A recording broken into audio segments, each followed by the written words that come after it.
100, 1000, 10,000 லட்சம் கோடின்னு இருக்கு. லட்சத்தை தாண்டி இருந்தாலுமே சித்தி ஆகிடுங்க. சித்தியானவங்க தொட்டாங்கன்னா சரியாகுங்க. இவ்வளோதான் விஷயம்.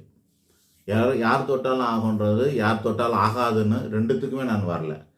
சில பேர் தொட்டால் சரியாகலாம், சில பேர் தொட்டால் இதாகலாம். இதுக்கு பின்னாடி இன்னொரு விஷயத்த சொல்கிறேன். ஒரு மெடிக்கல் ஷாப் இருக்கு. அந்த மெடிக்கல் ஷாப்பில் ஒரு ஓனர் இருக்கார், ஒரு ஃபார்மசிஸ்ட் இருக்கார். கஸ்டமர் ஒருத்தர் வராரு, மருந்து கேட்குறாரு. ஓனர் இல்லை அந்த நேரத்தில், அதனால ஃபார்மசிஸ்ட்கிட்ட மருந்து வாங்குறாரு. சேல்ஸ்மேன்னு வச்சுக்கோங்க, இல்லை ஃபார்மசிஸ்ட்னு வச்சுக்கோங்க.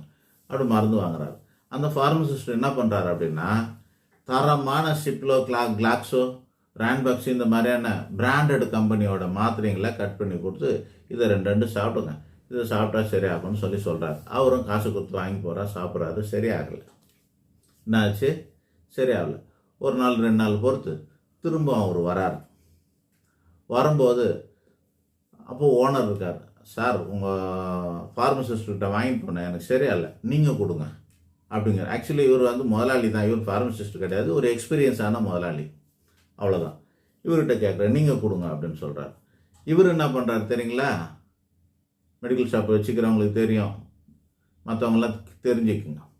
இவர் என்ன பண்ணுறாருன்னா, ஒரு பாக்ஸ் வாங்கினா ஒரு அட்டை ஃப்ரீயாக தருவான், அது பேர் ஆஃபர்னு சொல்லுவாங்க.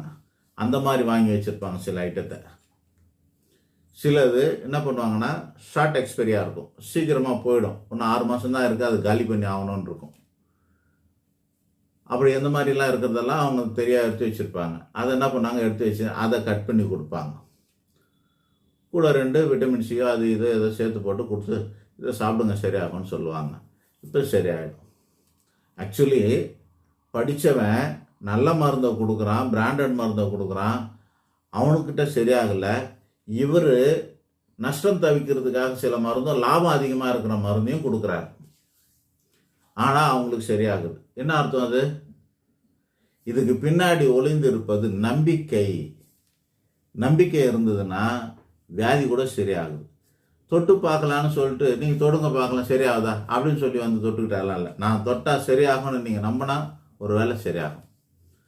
2 காரணம் தான். ஒன்று, தொடுறவனுக்கான தகுதி உண்மையிலே இருக்கணும். 2வது, தொட்டுக்கிறவனுக்கான நம்பிக்கை நிச்சயமாக இருக்கணும்.